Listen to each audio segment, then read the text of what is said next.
Hello students, good morning. कैसे हो आप सब। आज हम +1 केमिस्ट्री जो हमारी 4th unit chemical bonding and molecular structure है, उसमें कल हमने स्टडी की थी टाइप्स ऑफ कोवलेंट बॉन्ड, जिसमें कोवलेंट बॉन्ड प्रेजेंट थे sigma bond and pi bond.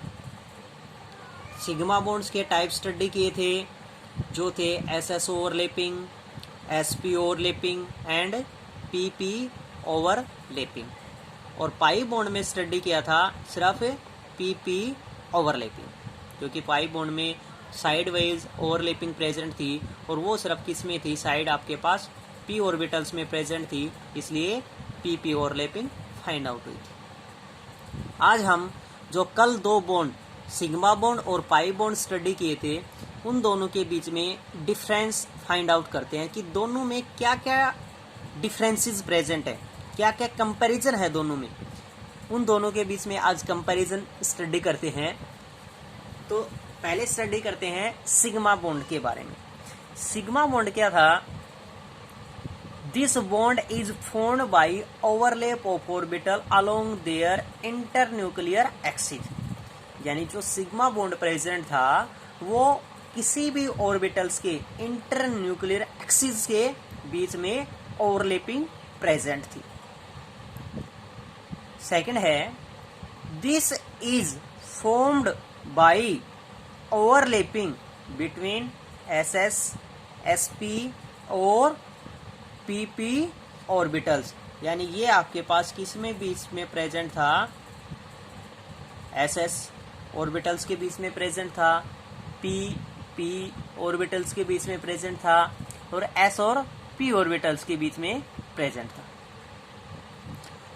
Third point है, overlapping is quite large and hence sigma bond is a strong bond, और सिग्मा बॉन्ड क्या है, सबसे स्ट्रॉन्गेस्ट बॉन्ड होता है। क्यों? क्योंकि ओवरलैपिंग क्या होती है, इंटर न्यूक्लियर एक्सिस प्रेजेंट होती है, और ओवरलैपिंग इंटर न्यूक्लियर प्रेजेंट होने के कारण ओवरलैपिंग क्या हो जाती है, बॉन्ड स्ट्रॉन्ग हो जाता है। फोर्थ पॉइंट है, electron cloud in this case is symmetrical about the joining the two nuclear. जो इलेक्ट्रॉन्स क्राउड प्रेजेंट होते हैं सिमेट्रिकली, वो क्या होते हैं, टू न्यूक्लियस के बीच में प्रेजेंट होते हैं। किनको ज्वाइन करते हैं, टू न्यूक्लियस को ज्वाइन करते हैं।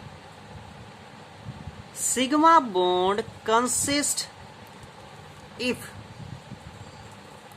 Only one electron cloud symmetrical about the inter nuclear axis.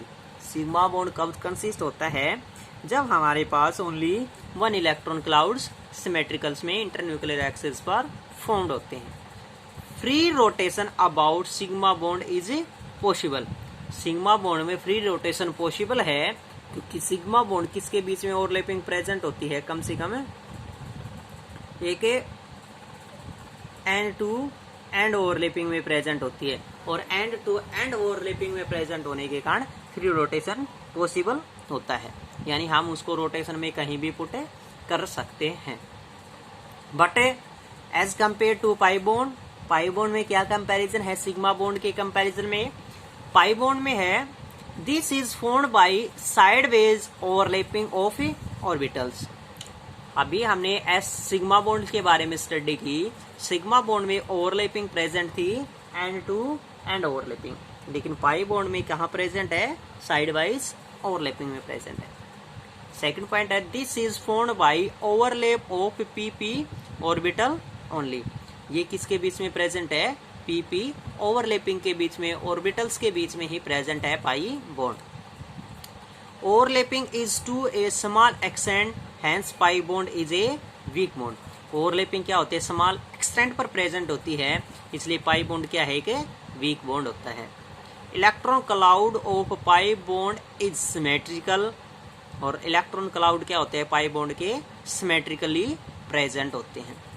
Pi bond consist of two electrons cloud, one above the plane of a atomic nuclei and other below it.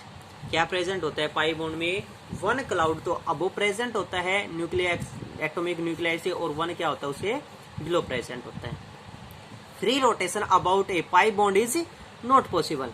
Free rotation क्या है? Possible नहीं है as compare to sigma bond. Sigma bond में free rotation present होता है, लेकिन pi bond में free rotation present नहीं होता है। Some important bond characteristics. अब बॉन्ड कैरेक्टरिस्टिक्स करते हैं। सम इम्पोर्टेंट्स कौन कौन सी प्रेजेंट होती हैं? Bond length, bond dissociation energy and bond angle और dipole moment.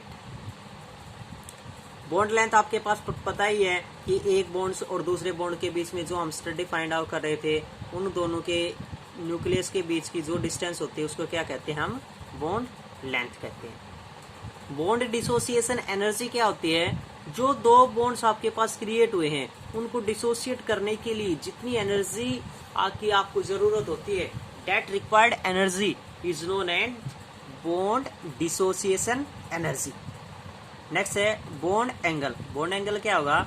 The angle between the lines representing the direction of the bonds. जो बॉन्ड्स की डायरेक्शन को डिनोट्स करती है, उसके बीच में जो एंगल प्रेजेंट होगा, that is the orbitals containing the bonding electrons is called bond angle. उसको क्या कहा जाएगा? Bond angle. नेक्स्ट डेफिनेशन है डाइपोल मोमेंट। डाइपोल मोमेंट क्या है? The product of magnitude of negative और पॉजिटिव चार्ज आयंस। नेगेटिव और पॉजिटिव चार्ज आयन के बीच में प्रोडक्ट ऑफ मैग्नीट्यूड, उनके मैग्नीट्यूड का product and the distance between the centres of positive and negative charge, और उन दोनों की नेगेटिव और पॉजिटिव के चार्ज के बीच में सेंटर्स के बीच में जितनी डिस्टेंस है उसकी multiply is called dipole moment. दोनों की मल्टीप्लाई क्या होगी? Dipole moment. Product of magnitude of negative और पॉजिटिव चार्ज आयंस, उनके मैग्नीट्यूड के बीच में, and the distance between the centres of positive and negative charge के बीच में जो मल्टीपल जो प्रोडक्ट निकल के आएगी वो क्या होगा? Dipole moment. डाइपोल मोमेंट को हम किस सिंबल से डिनोट करते हैं? Mu. That is mu is equal to q into d, where q is equal to magnitude of positive and negative charge ions and D is the distance between the centers of positive and negatively charged particles। तो ये थी आपके पास some important comparisons between sigma bond and pi bonds and dipole energy, bond length, bond dissociation energy, bond angle and dipole moment।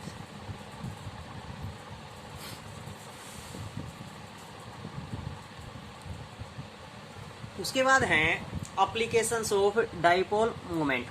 जो अभी हमने study की थी dipole moment, उसकी क्या क्या एप्लीकेशंस प्रेजेंट है। तो फर्स्ट एप्लीकेशन है in determining the polarity of the bonds. यानी किसके लिए यूज होता है डाइपोल मोमेंट्स का? Polarity of the bonds. Bonds की पोलरिटी फाइंड आउट करने के लिए हम डाइपोल मोमेंट्स का यूज करते हैं। सेकेंड है in the calculation of the percentage ionic character. Ionic characters के परसेंटेज फाइंड आउट करने के लिए भी हम किसका इस्तेमाल करते हैं? डाइपोल मोमेंट्स का। That is mu is equal to Q into D. Third point है in determining the symmetry of the molecules.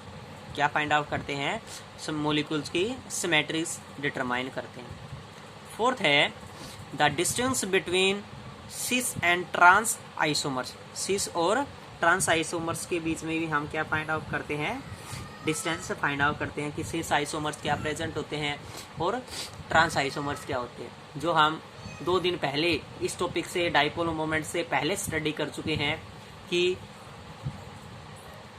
जो थे आपके पास सिस और ट्रांस आइसोमर्स क्या होते हैं। सिस में वैसे हम सिंपली बता देता हूँ, सिस में आपके पास क्या होते हैं? सेम आयंस आपके पास एक तरफ प्रेजेंट होते हैं किसी भी मोमेंट्स में, और ट्रांस क्या थे? अपोजिट डायरेक्शन में प्रेजेंट थे। फिफ्थ पॉइंट है to distance between the ortho meta and para isomer.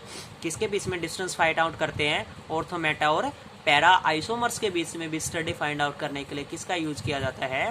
Dipole moments का। ऑर्थो होता है जिसमें आपके पास बेंजीन रिंग पर सेम पार्टिकल सेम सब्सटेंसेस कहाँ पर प्रेजेंट होते हैं, सेम अल्कलाइन मेटल्स कहाँ पर प्रेजेंट होते हैं, फर्स्ट और सेकंड कार्बन पर। मेटा में कहाँ प्रेजेंट होते हैं, पहले और तीसरे नंबर कार्बन पर। और पैरा में कहाँ प्रेजेंट होते हैं, पहले और चौथे नंबर कार्बन पर प्रेजेंट होते हैं। तो वो आइसोमर्स होते हैं आपके पास किसमें, ऑर्थो, पैरा और मेटा पोजिशंस पर। Thanks for today.